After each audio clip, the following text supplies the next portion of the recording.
ඊළඟට අපිට මේ පාඩමේ ඉතුරු වෙලා තියෙනවා වෙන් රූප සටහන් කියන කොටසයි කුලක කර්මයන් කියන කොටසයි. එතකොට මම මේ කොටස් දෙකම එකට තමයි ඔයාලට කියලා දෙන්නේ. කුලක කර්මයන් තුනක්. කර්මයන් කියලා කියන්නේ ක්‍රියාවන්. කුලකයේ තුල ක්‍රියාවන් තුනක් තියෙනවා. ඒ තුනයි වෙන් රූප සටහන් කියන කොටසයි මම ওই කොටස් දෙකම එකට තමයි ඔයාලට කියලා දෙන්නේ. අනුමාත්‍රකාව ලියන්න වෙන් රූප සටහන් හා කුලක කර්මයන්. අනුමාත්‍රකාව ලියන්න වෙන් රූප සටහන් හා කුලක කර්මයන්.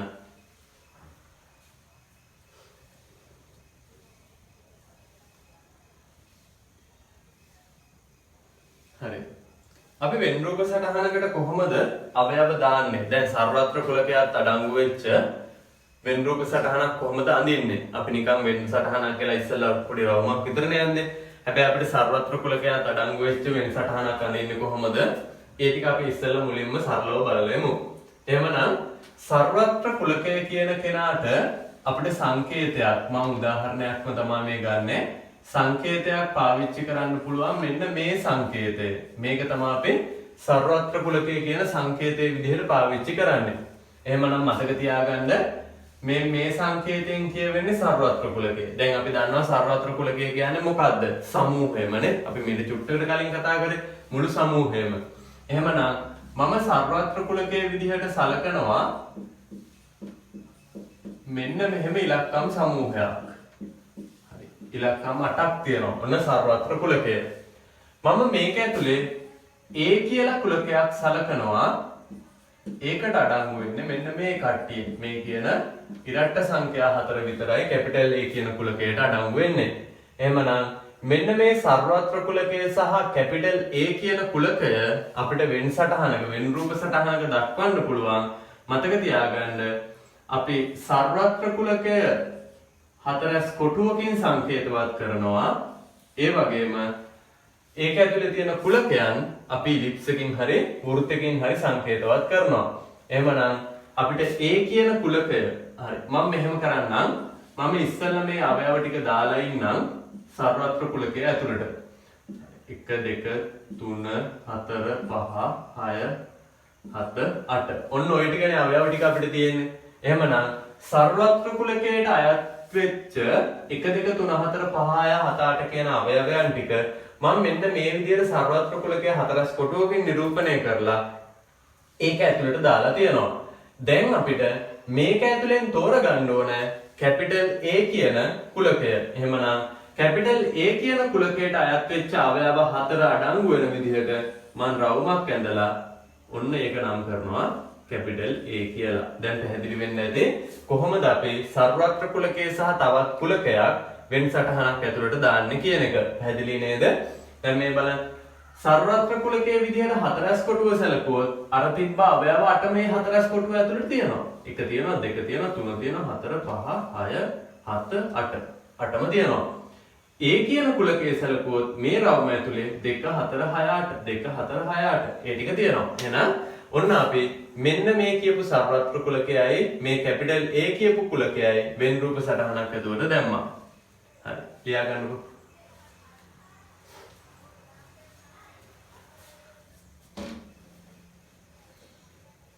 ඊළඟට අපි බලන්න ඕන මේ විදිහට කැපිටල් A කියලා එක කුලකයක් නැතුව කුලක දෙකක් තිබ්බොත් අන්නේ කුලක දෙක කොහොමද වෙන් රූප සටහනක් ඇතුළට යොදාගන්නේ කියන එක. හරි. එහෙනම් ඊළඟට තරුවක් දාලා ලියන්න මෙහෙම. A හා B ලෙස A හා B ලෙස කුලක දෙකක් A හා B ලෙස කුලක දෙකක්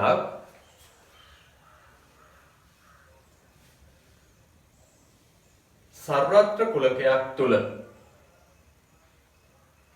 A හා B ලෙස කුලක දෙකක් සර්වත්‍ර කුලකයක් තුල තිබිය හැකි ආකාරයන් හරි. එහෙමනම් මේකෙදි මම කියලා දෙන්න හදන්නේ ඔයාලට AB කියලා කුලක දෙකක් තිබ්බොත් ඒ කියන්නේ ඇත්තටම අපි රවුන්ඩ් දෙකක් අඳින්න ඕනනේ. ඔන්න ඔය රවුන්ඩ් දෙක සර්වත්‍ර කුලකයක් ඇතුලේ තියෙන්න පුළුවන් ආකාර 4ක් තියෙනවා. අන්නේ ආකාර 4 තමයි මම ඉස්සරවම ඔයාලට කියලා දෙන්න හදන්නේ. ඒ ආකාර හතර අපි හරියට පැහැදිලිව ඉගෙන ගන්න ඕනේ. ඒ හින්දා මම සර්වත්‍ර කුලකයකුත් එක්ක උදාහරණත් අරගෙන ඒ ආකාර දෙක ඔයාලට කියලා දෙන්නම්. හරි. ආකාර හතරක් ඇතුළේ දෙකක් නෙමෙයි ආකාර හතරක් තියෙනවා. පළවෙනි ආකාරය තමයි අපි රෝම ඉලක්කම් දාලා ඒවට උදාහරණ අපි පස්සේ කතා කරමු. දැනට අපි ආකාර හතර විතරක් කතා කරමු. පළවෙනි ආකාරය ලියන්න. මේකේ මම කියවනේ ආකාර හතරක් තියෙනවා කියලා. එහෙනම් මේ ආකාර හතර තමයි මම මේ කියලා දෙන්න හදන්නේ. ලියන්න. අපි මේක වචනෙන් චුට්ටක් ලියලා ඉන්න ඕනේ. ලියන්නකො වචනේ. මම මේක බෝඩ් එකේ ලියන්නේ නැහැ. ඔයාලා වචනෙන් ලියන්න. A හා B කුලක දෙක. A හා B කුලක දෙකට පොදු අවයව නොමැති නම් A හා B කුලක දෙකට පොදු අවයව නොමැති නම් එහෙනම් පළවෙනි අවස්ථාවේ අපි නිරූපණය කරන්න හදන්නේ පොදු අවයව නැත්නම් A හා B කුලක දෙකට පොදු අවයව නොමැති නම් වරහන් ඇතුළේ දාගන්න A හා B වියුක්ත කුලක නම් අපි ඔකට නමක් පාවිච්චි කරනවා වියුක්තයි කියලා. A හා B වියුක්ත කුලක නම් එඳ ගන්න. එහෙනම් ওই විදිහට සර්වත්‍ර කුලකයේ තියෙනවා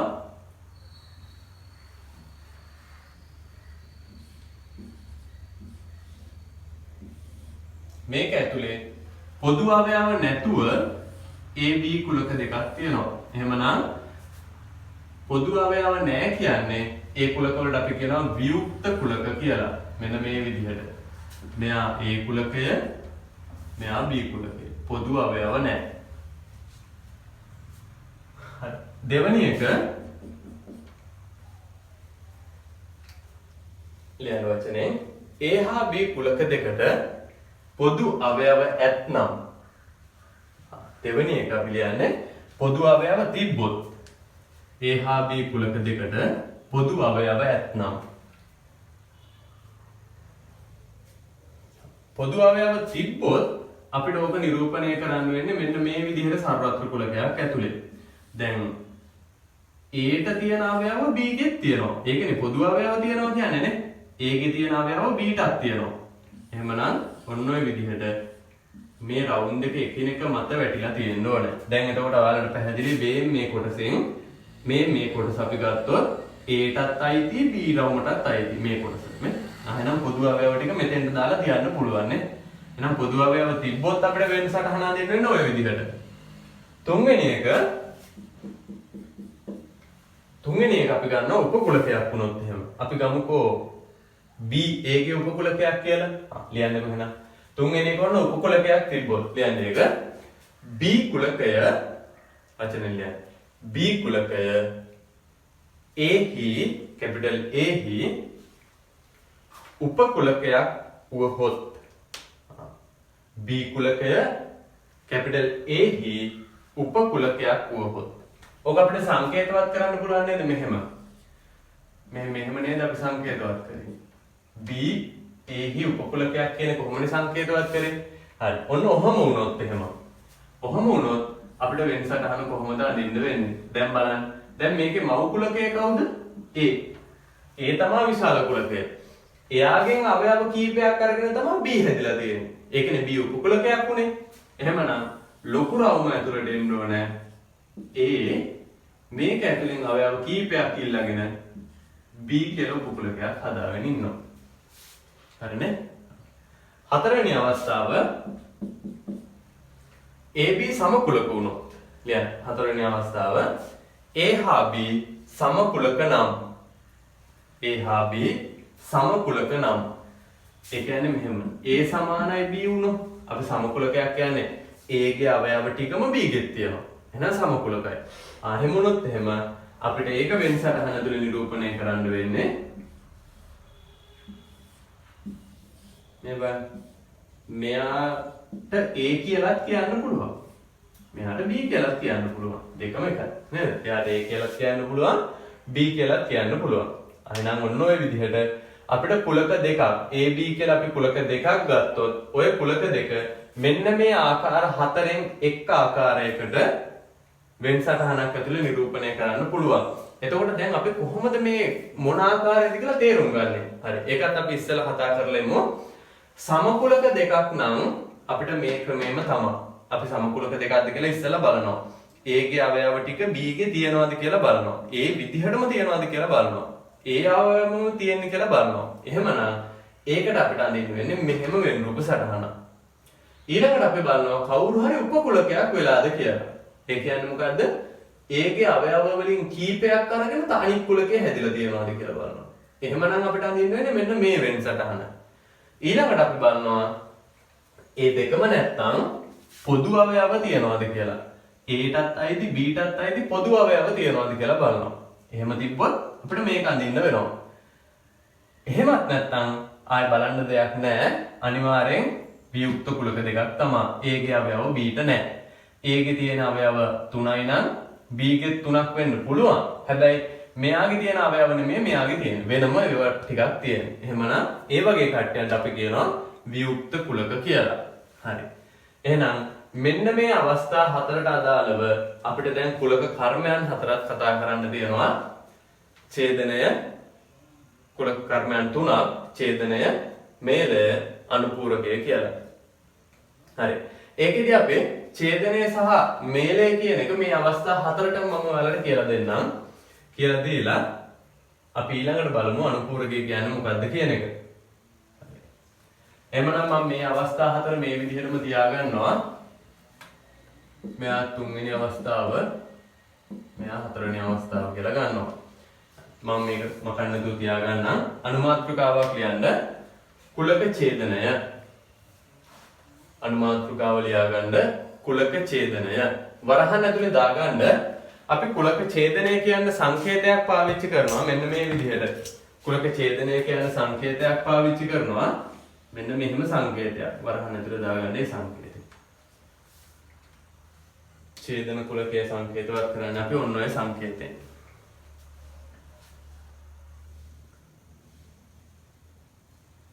යටි ලියන්න වෙනම් මෙහෙම අපි ඡේදනය කියන්නේ මොකක්ද කියලා ඉස්සෙල්ලා හඳුනාගෙන ඉමු. මම මේ ටික මකලා අපි පොඩියට අඳිමු පස්සේ. අපි වෙනම උදාහරණයක් කරමු පොඩියට අඳින්න.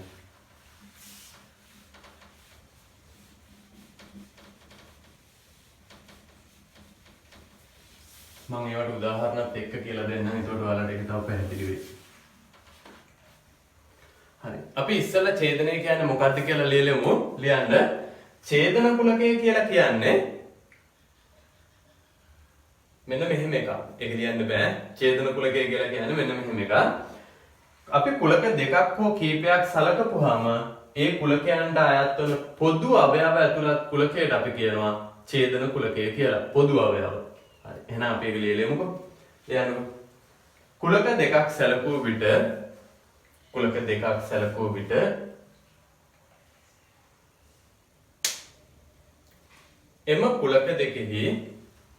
එම කුලක දෙකෙහි පොදු අවයව ඇතුළත් කුලකය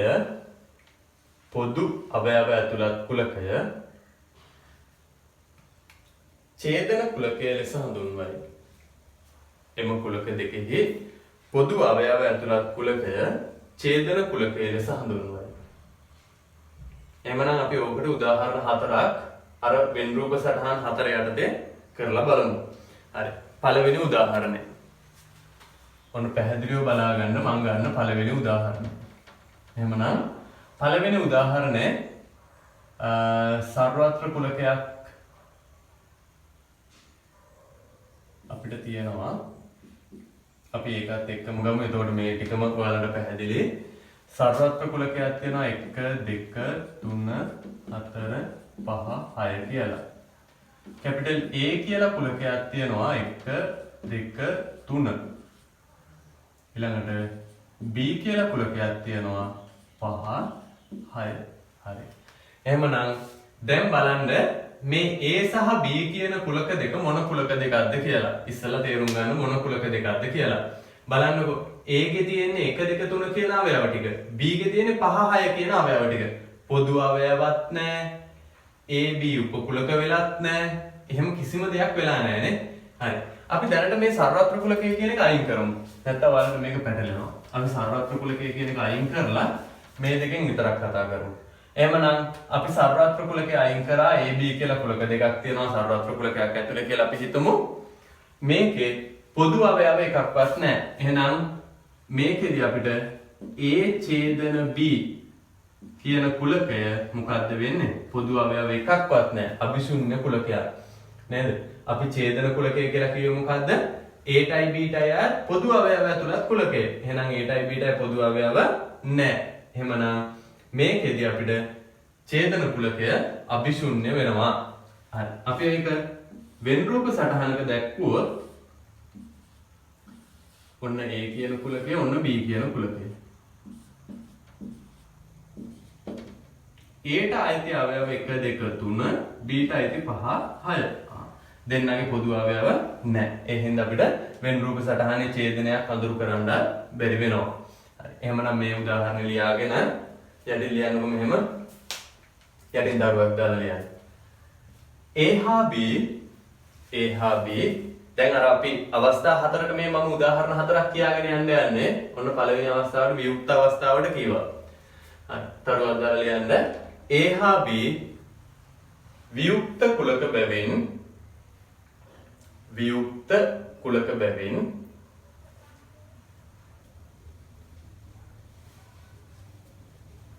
මෙහි ඡේදන කුලකයක්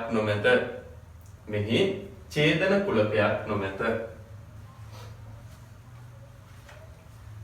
දෙන්නටම පොදු අවයව නැහැ. ඡේදන කුලකයක් නැහැ.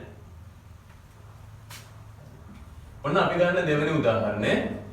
මම මේකෙදි P කියලා කුලකයක් සලකනවා 5 10 15 20 කියලා.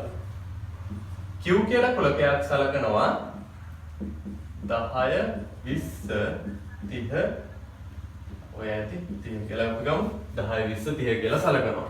එහෙමනම් මෙන්න මේ කුලක දෙක ගත්තාම P සහ Q කුලක දෙක ගත්තාම අපිට බැලු බැලමට පේනවා පොදු අවයව තියෙනවා. මෙයාගේ අවයවයක් මෙතන තියෙනවා. මෙයාගේ අවයවයක් මෙතන තියෙනවා. හැබැයි මේක උපකුලක වෙනවද? නෑනේ නේද? මේ 30 කියන එක නා පිටින් ආපු කෙනෙක් නේ. එහෙනම් උපකුලක වෙන්නේ නැහැ. පොදු අවයව තියෙනවා.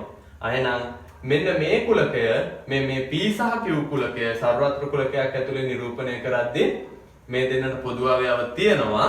එහෙනම් අපිට P ඡේදන Q කුලකය ලියන්න පුළුවන්. පොදු අවයව ඇතුළත් කුලකේන අපි ඡේදන කුලකය කිව්වේ.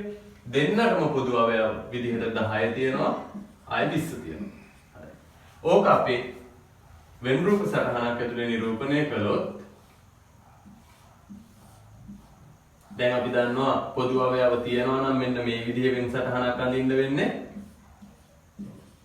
බලන්න පොදු අවයව ටික අපිට මේ පොදු ප්‍රදේශයට දාන්න වෙනවා. P කුලකයේ තව 5යි 15යි කියලා අවයව දෙකක් තිබ්බා.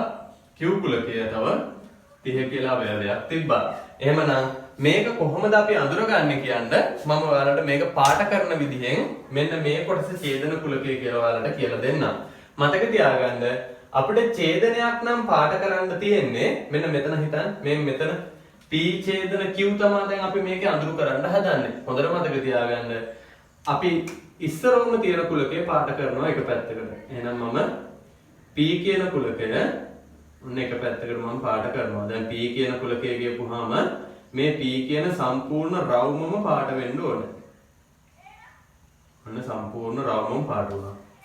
ඊළඟට මතක තියාගන්න මෙන්න මෙතන මෙතන ඡේදන ලකුණක් නම් තියෙන්නේ. ඊට පස්සේ ඡේදන ලකුණක් නම් තියෙන්නේ. හොඳට මතක තියාගන්න අපි ඊළඟට Q කුලකේ පාට කරන්නේ පැත්ත මාරු කරලා. එහෙමනම් මම ඕන්න පැත්තත් මාරු කරලා පාටත් දෙකකින් පාට කරනවා. දැන් එතකොට ඔයාලට මේකෙදි තේරෙනවා ඇති මේ දෙපැත්තටම පාට වෙලා හතරස් කොටු වැටිලා තියෙන්නේ දෙන්නටමයි කොටස. ඒ වගේම තව විදිහකට ඕනනම් පැහැදිලි කරගන්න පුළුවන් රතු පාටිනුයි කොළ පාටිනුයි දෙකෙන්ම පාට වෙලා තියෙන්නේ දෙන්නටමයි පොදු කොටස. එහෙනම් හරි. අපි ඡේදන කුලකයේ විදිහට පොදු කොටස විදිහට පොදු අවයව විදිහට 10යි 20යි ගත්ත එක එහෙනම් අපි නිවැරදිනේ. හරි. එහෙනම් යටින් තරුවක් දාලා ලියන්නකො මෙහෙම. යටින් තරුවක් දාලා ලියන්න. ඉහත වෙන් රූපයේ මම වර්ණ දෙකෙන් කියලා කියන්නම්. ඕනනම් කොටු වෙట్లా කියන්නත් පුළුවන් ඈ. ඉහත වෙන් රූපයේ වර්ණ දෙකෙන් පාට වී ඇත්තේ වර්ණ දෙකෙන්ම පාට වී ඇත්තේ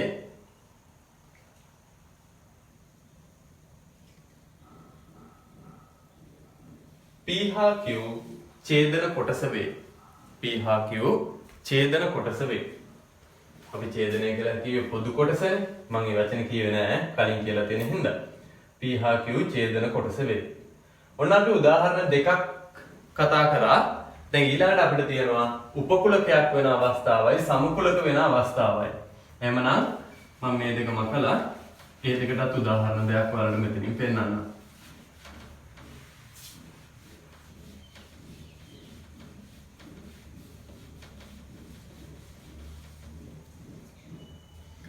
මේ තියෙන්නේ එහෙනම් අපේ තුන්වෙනි අවස්ථාව. අපි මේක උපකුලක වෙන අවස්ථාවක් ගමු. හරි. හිතන්න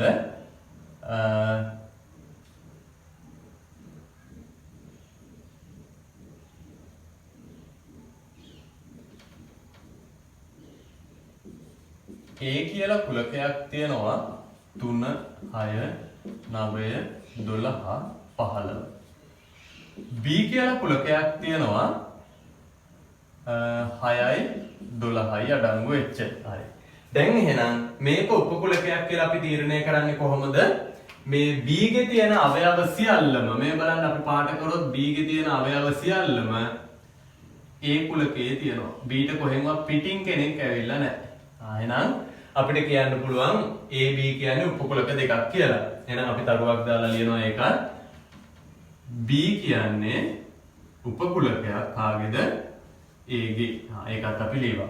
B anu B උපකුලකයක් A ගේ කියලා ඔන්න A කියලා අපි සංකේතවත් කරලා තියෙනවා. හරි නේද? කැපිටල් A නේ මව් කුලකයේ වෙන්නේ. මව් කුලකයේ උපකුලකයක් විදිහට අපිට B සලකන්න පුළුවන්. එහෙමනම් මේකෙදි අපිට ඡේදන කුලකය A ටත් B ටත් අයත් පොදු අවයව ඇතුළත් කුලකේ අපිට ලියන්න වෙනවා A ඡේදන B කුලකයේ විදිහට 6 දෙන්නටම පොදුයි 12 දෙන්නටම පොදුයි. එහෙනම් ඔන්න අපි A ගේ B ගේ ඡේදන කුලකය සංගල වරහන් ඇතුලේ අවයව සහිතව ලීවා. අපි බලමු මේක කොහොමද වෙන් රූපයක් ඇතුළට දාන්නේ කියලා. එහෙනම් ඔන්න විශාල කුලකය නැත්නම් මව් කුලකය අපි A කියලා සැලකුවා. එයාගේ තිබ්බා 3 6 9 12 15 කියලා අවයව ටික. මේක ඇතුලේ 6යි 12යි කියන අවයව දෙක රවුම් කරගෙන හදාගත්තා B කියලා කුලකයක්. හරි. එහෙමනම් අපි මේකත් අර විදිහට වර්ණ දෙකකින් පාට කරමු. බලමු අපි මොකද වෙන්නේ කියලා. හරි. අපිට පළවෙනියට තියෙන්නේ A කියන කුලකය. මම එහෙනම් A කියන කුලකේ පාට කරලා තියෙනවා පාට රතු පාටින්. ඔන්න A කියන කුලකයේ ඇතුලේ B ඉන්නේ. ඉතින් කරන්න දෙයක් නෑ අපිට එයාත් එක්ක පාට කරගෙන යන්න වෙනවානේ. A කියපුවාම A රවුමට අයත් සියල්ල පාට වෙන්න එපා. ඊළඟට B කියන කුලකයේ අපිට පාට කරන්න පුළුවන්. අපි කොළ පාටින් පාට කරමු. පැත්ත මාරු කරලා ඡේදනයක් හින්දා පාටත් මාරු කරා අපි පැත්තත් මාරු කරා. දැන් ඔයාලට තනි පාට පෑනකින් කරනවා නම් මේ පැත්ත මාරු කරපුවාම ප්‍රමාණවත්. මොකද ඒතකොට 40 කොටු වැටෙනවා ලස්සනට. ආයෙනම් 6යි 12යි කියන ප්‍රදේශයේ බලන්න පාට දෙකෙන්ම පාට වෙලා තියෙනවා. එහෙනම් ඒ ප්‍රදේශයේ තමයි A ටත් B ටත් අයිති පොදු කොටස වෙන්නේ. හරි. අපේ ඊළඟ උදාහරණේ හතරවෙනි උදාහරණය තමයි මේ කුලක දෙක සම කුලක වුණොත්. එහෙමනම් මම Q කියලා කුලකයක් ගන්නවා. මේක ඇතුලේ තියෙනවා 5 6 7 8 කියන ඉලක්කම් 4 R කියලා කුලකයක් ගන්නවා. ඒක ඇතුලේ තියෙනවා 8 6 5 7. බලන්න දෙන්න සම කුලකයිනේ. අර Q කියන කුලකයේ තියෙන අවයව ටිකම R කුලකයේත් ඒ විදිහටම තියෙනවා. එහෙමනම් අපිට මෙන්න මේ කුලක දෙක සම කුලක කියලා කියන්න පුළුවන්. Q සමානයි R වේ. සම කුලක වෙනවා. දැන් අපි බලමු මේ දෙන්නගේ ඡේදනයක් ගත්තොත් පොදු අවයව Q ටත් R ටත් අයිති පොදු අවයව විදිහට ගත්තොත් මේ බලන්න දෙන්නගෙම 5ක් තියෙනවා. දෙන්නගෙම 6ක් තියෙනවා. දෙන්නගෙම 7ක් තියෙනවා. දෙන්නගෙම 8ක් තියෙනවා. එහෙනම් මේ හතර දෙනාම පොදු අවයව වෙනවා. අපිට එහෙනම් ලියන්න පුළුවන් Q ඡේදන R පොදු අවයව ඇතුළත් කුලකයේ විදිහට 5 6 7 8 කියන අවයව හතරම අරන් තමයි ලියන්න වෙන්නේ. අපි එහෙනම් වෙන් රූපයක මේක දැක්කුවොත් මෙයාට අපි Q කියනවා, මෙයාට අපි R කියනවා. අවයවත් මොනවද? 5 6 7 8. එහෙනම් අපි මේකත් පාඩ කරනවා. කොහොමද මේ Q. එහෙනම් Q මම පාඩ කරනවා රතු පාටින් ඔන්න ඔය පැත්තට. ඊළඟට ඡේදනයක් හින්දා පැත්ත මාරු වෙන්න ඕනේ. දැන් මෙතනදී ඇත්තටම මම පැත්තත් මාරු කරලා පාඩත් මාරු කරනවා. ඔයාලා එකක් කරා නම් ඇති. එහෙනම් R කුලකයක් මේකමයි. ඒක මම රතු පාටින් අනිත් පැත්තට පාඩ කරනවා. හරි. එහෙනම් බලන්න 40 කොටු වැටලා තියෙනවා. මෙන්න මේ සම්පූර්ණම කුලකයට. එහෙනම් Q සහ R සමකුලක වුණොත් එයාලගේ ඡේදන කුලකයේ විදිහට අපිට මේ කට්ටියම ගන්න වෙනවා. හරි. ඔන්න එහෙනම් අපි උදාහරණ 4 ගොත් අර අවස්ථා 4ට කරා. ඊළඟ කුලක කර්මය තමයි අපිට හම් වෙන කුලක මේලය. ලියන්න එහෙනම් අනුමාත්‍රිකාවක් වගේ කුලක මේලය. කුලක මේලය.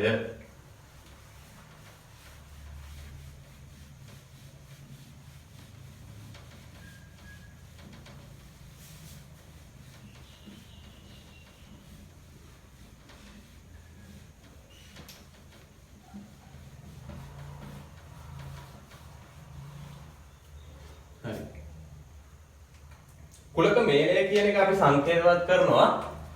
මේක U අකුර නෙමෙයි. එන්න මේ සංකේතය. සිම්පල් U වගේ තමයි. ඔන්න ඔය සංකේතයෙන් අපි කුලක මේලය කියන එක සංකේතවත් කරනවා. හරි. අර්ථ දැක්වීම ලියන්න. කුලක දෙකකට අයත් ඔතන ඇත්තටම දෙකක් නෙමෙයි දෙකකට වැඩි වෙන්නත් පුළුවන් 3ක් 4ක් වෙන්නත් පුළුවන්. වෙනකොට අපි දැනට 9 වසරේ හින්දා අපි කුලක දෙකක් කියලා විතරයි සලකන්නේ. එහෙනම් ලියන්න කුලක දෙකකට අයත් සියලුම අවයව ඇතුළත් කුලක දෙකකට අයත් සියලුම අවයව ඇතුළත් කුලකය පළමු කුලක දෙකෙහි මේලය ලෙස හඳුන්වයි. පළමු කුලක දෙකෙහි මේලය ලෙස හඳුන්වයි. හරි. අපි ඒකට උදාහරණ එකක් ගමු. ඒ ඇති එතකොට ඔයාලට ඒක තේරෙනවා. හරි. එහෙමනම් මම මෙතනදී සර්වත්‍ර කුලකයක් එක්කම උදාහරණයක් ගන්නම්. සර්වත්‍ර කුලකයේ ඇතුලේ අවයව 1 2 3 මම මේ ලේසියට මේ අවයව ගන්නෙ නැත්නම් අපිට ඕන එකක් ගන්න පුළුවන්. හරි. ඔන්න ඔය අවයව ටික තියෙනවා සර්වත්‍ර කුලකයේ ඇතුලේ. මේකේ A කියලා කුලකයක් තියෙනවා 1 2 3 7. මේකේ B කියලා කුලකයක් තියෙනවා 3 7 8. හරි. ඔන්න ඔය ටික තියෙනවා. එහෙනම් අපිට කියන්නේ මොකද්ද? මේලය කියලා කියන්නේ. අපි ලියුවොත් එහෙම A මේල B කියලා කියන්නේ එහෙනම් මොකද්ද? A ටත් අයිති B ටත් අයිති සියලුම අවයව ඇතුළත් කුලකයට අපි කියනවා මේල කුලකය කියලා. එහෙමනම් බලන්න අපි ඉස්සරවම A ට අයිති අවයව ටික ලියලෙමු. A ට අයිති අවයව විදිහට 1 2 3 7 අපිට ගන්න පුළුවන්. ඊළඟට දැන් මේලය A මේල B නේ. එහෙනම් A ටයි B ටයි අයිති ඔක්කොමලා ඉන්න ඕන මේක ඇතුලේ. A ට අයිති කට්ටිය නම් ඉන්නවා දැන්. බලමු B ට අයිති කට්ටිය තව 3 ඉලක්කම තියෙනවා. 7 තියෙනවා. තව එක්කෙනෙක් අඩු 8. එහෙමනම් ඔන්න ඕකට අපි කියනවා මේල කුලකය කියලා. පැහැදිලි නේද? මම ආපහු කියන්නම් මේ සර්වත්‍ර කුලකය ගැන හිතන්න එපා. ඒක ගැන හිතන්න එපා. ඒක මම දුන්නේ අපිට ඒකත් ලකුණු කරගන්න දැනගන්න ඕන හින්දා. ඒ හින්දා මේක ගැන හිතන්න එපා. අපි AB ගැන විතරක් හිතමු. බලන්න AB ගැන හිතපුවාම මේ ටික ගැන හිතන්න. A කුලකයට අයිති වෙලා තිබ්බා 1 2 3 7 කියන අවයව 4. B කුලකයට අයිති වෙලා තිබ්බා 3 7 8 කියන අවයව 3. එහෙමනම් අපි A මේල B කියන එකෙන් අදහස් කරේ මොකද්ද? මේලය කියපුවාම A ට අයිති ඔක්කොමලා ඉන්නත් ඕන, B ට අයිති ඔක්කොමලා ඉන්නත් ඕන.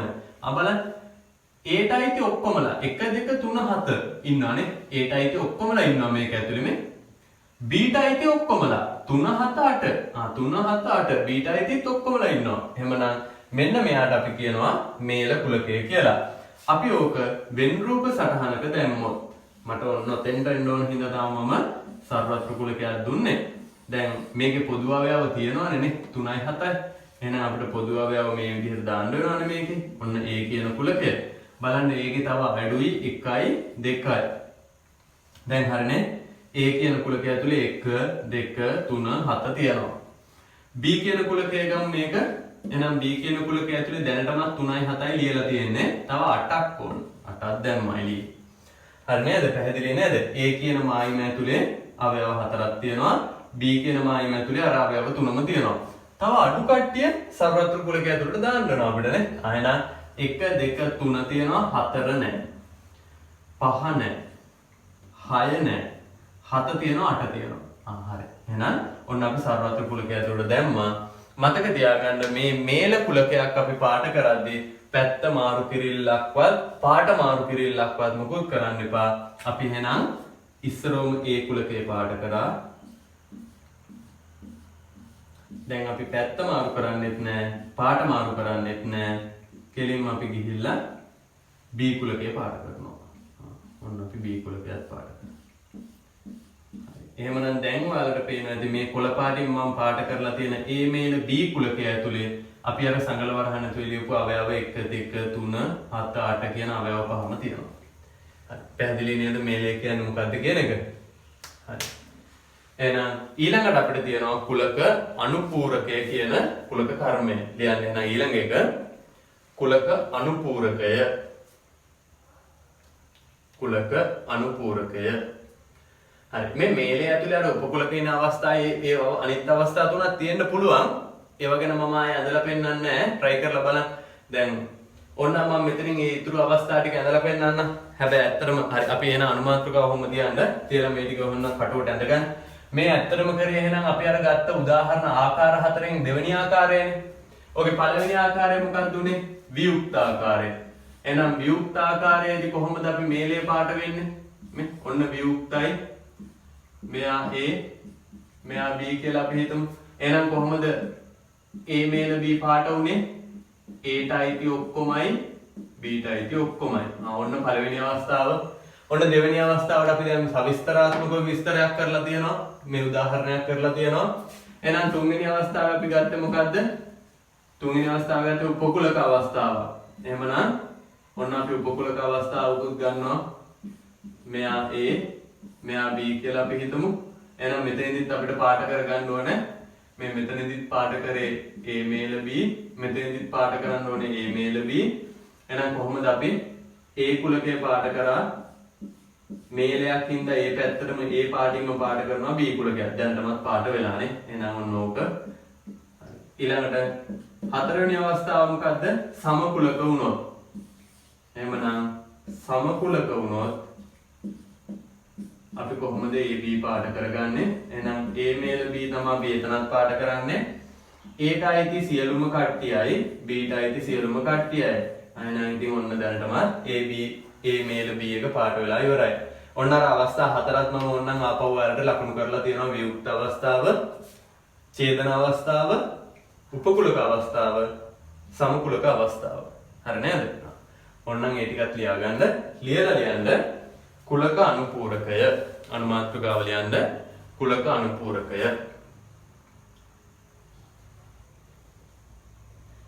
හරි. අනුපූරකය කියන්නේ හරි ලේසි දෙයක්. අනුපූරකය කියන එක ගැන ඔයාලට කියලා දෙන්න මම මේ උදාහරණයෙන් පාවිච්චි කරනවා.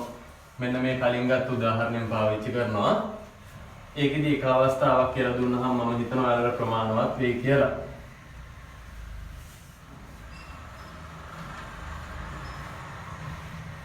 නැත්නම් අපි වෙන උදාහරණයක් ගමු. අපි හැම එකෙම ඉලක්කම් එක ගත්තේ. එතකොට ඔයාලා හිතා ඉලක්කම් විතරද කුලකවල තියෙන්නේ කියලා. දැන් අපි යන ඊළඟ උදාහරණ මෙහෙම එකක් ගමු. මම ගන්නවා P කියලා කුලකයක්. මේක ඇතුලේ A B C D තියෙනවා. සර්වත්‍ර කුලකයේ තියෙනවා A B C D E F G. ඕක තමයි සර්වත්‍ර කුලකය. ඒක ඇතුලේ P කියලා කුලකයක් තිබ්බා A B C D කියලා. තව Q කියලා කුලකයකුත් තියෙනවා. D F G කියලා.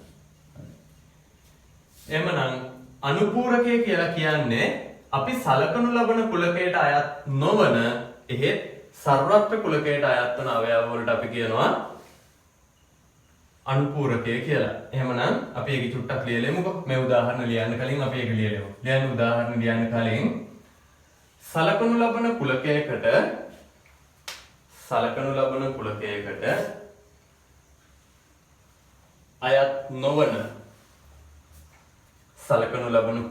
අයත් නොවන එහෙත් සර්වත්‍ර කුලකයට අයත්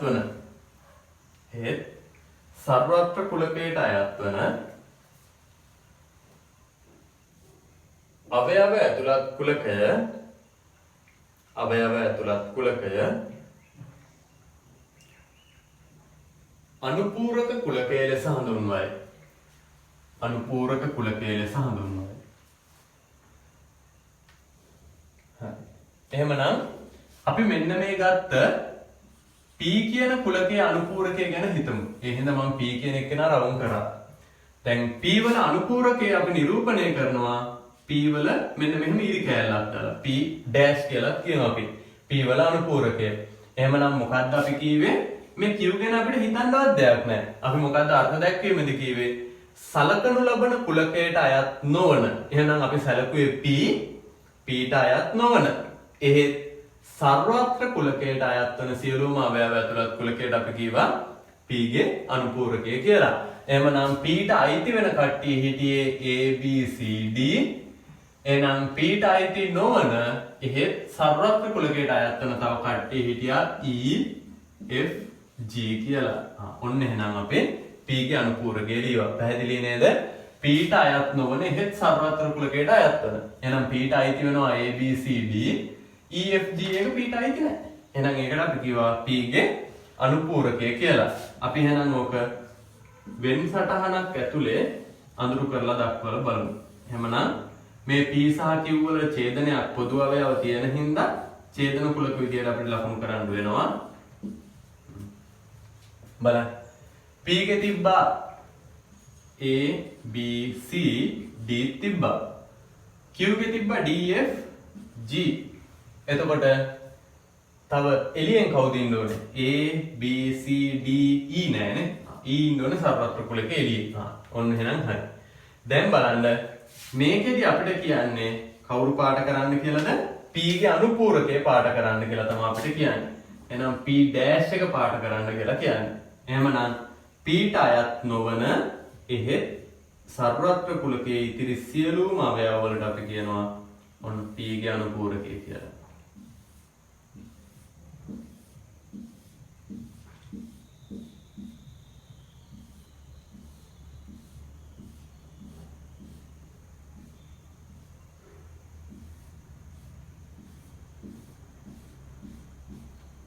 හරි නේද?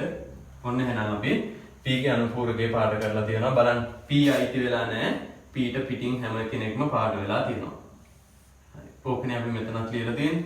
E එකයි F එකයි G එකයි. හරි නේද? එහෙනම් ඔන්න ඔච්චරයි අපිට කුලක පාඩමේ සිද්ධාන්ත විදියට හම්බෙන්නේ. තියරි කොටස් විදියට හම්බෙන්නේ.